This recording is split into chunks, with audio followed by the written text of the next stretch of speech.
In today's video, I'm going to teach you how to import invoices into QuickBooks Online.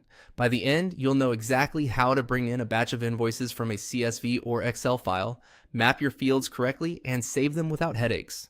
Before we begin, make sure you have your invoice file ready in CSV or Excel format. It helps if your columns have clear headers like customer, invoice date, due date, invoice number, product or service, quantity, rate, amount, and tax. Dates should be in a consistent format, and invoice numbers should be unique. If your invoices have multiple line items, keep each line as its own row and repeat the invoice number and customer for each line. Also, confirm that your customers and products already exist in QuickBooks, or be ready to select how QuickBooks should handle new names during import.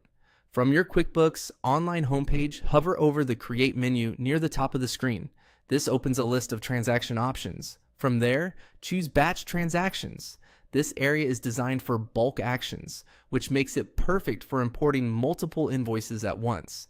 If you see tabs for different transaction types, ensure you're on the Invoices section so your file goes to the right place.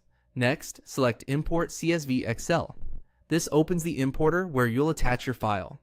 Click Browse, locate your prepared invoice file on your computer, and select it. Once your file is attached, choose Next to move into the field mapping screen. On the mapping screen, you're telling QuickBooks which columns from your file match which QuickBooks fields. Carefully review each dropdown. Match your customer column to customer, your invoice date to invoice date, and so on.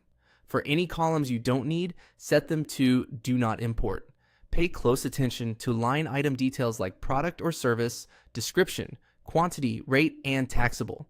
If taxes are included, ensure the appropriate tax column is mapped correctly based on how your QuickBooks tax settings are configured. If anything looks off, it's better to go back and fix your file now than to correct dozens of invoices later.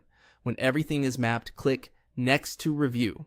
QuickBooks will show you a preview and flag anything that doesn't look right, such as missing customers or invalid dates.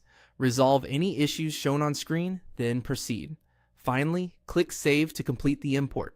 Give QuickBooks a moment to process your batch. When it's done, spot check a couple of the new invoices to confirm dates, amounts, line items, and tax look correct. That's it. You've imported your invoices into QuickBooks Online quickly and accurately.